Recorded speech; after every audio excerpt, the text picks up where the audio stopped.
ఈ సమయంలో అడ్వాన్స్ సర్వీసులు 4G ఇంటర్నెట్ అన్ని ఫ్రీగా ఇస్తామంటే అందరూ జియోకి ఎయిర్టెల్కి షిఫ్ట్ అయిపోయారు. కానీ మెల్లగా ఆ కంపెనీలు ఈ సర్వీసుల రేట్లు పెంచుతుంటే జనాలకు క్లియర్గా అర్థమైంది, ఈ ప్రైవేట్ కంపెనీలు ఏది కూడా ఫ్రీగా ఇవ్వట్లేదు, మెల్లగా మనల్ని 4Gకి అలవాటు చేసి మన జేబుని ఖాళీ చేస్తున్నాయి అని. దాంతో చాలా మంది ప్రజలు మళ్ళీ BSNLకి షిఫ్ట్ అవడానికి రెడీగా ఉన్నారు. చాలా మంది అయ్యారు కూడా.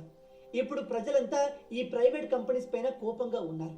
ఈ కోపాన్ని BSNL ప్రాపర్ గా యూజ్ చేసుకొని దీని అవకాశంగా తీసుకొని ప్రజల్ని తన వైపు అట్రాక్ట్ చేసేందుకు ఏదైనా మంచి స్కీమ్ తీసుకొచ్చింది అనుకోండి, మళ్ళీ BSNL ఆఫీసుల చుట్టూ ప్రజలు క్యూ కడతారు. చాలా వరకు మార్కెట్ ని ఈ BSNL మళ్ళీ ప్రైవేట్ సెక్టార్ నుంచి లాగేసుకోవచ్చు. ఆల్రెడీ BSNL ఈ పనిని మొదలు పెట్టింది. రీసెంట్ గా BSNL ఒక ప్లాన్ ని తీసుకొచ్చింది. మీరు ఇక్కడ చూడవచ్చు. ఇందులో 1515 రూపాయలకే సంవత్సరం మొత్తం రోజుకి 2GB డేటాను ఫ్రీగా ప్రొవైడ్ చేస్తున్నారు. ఈ ఆఫర్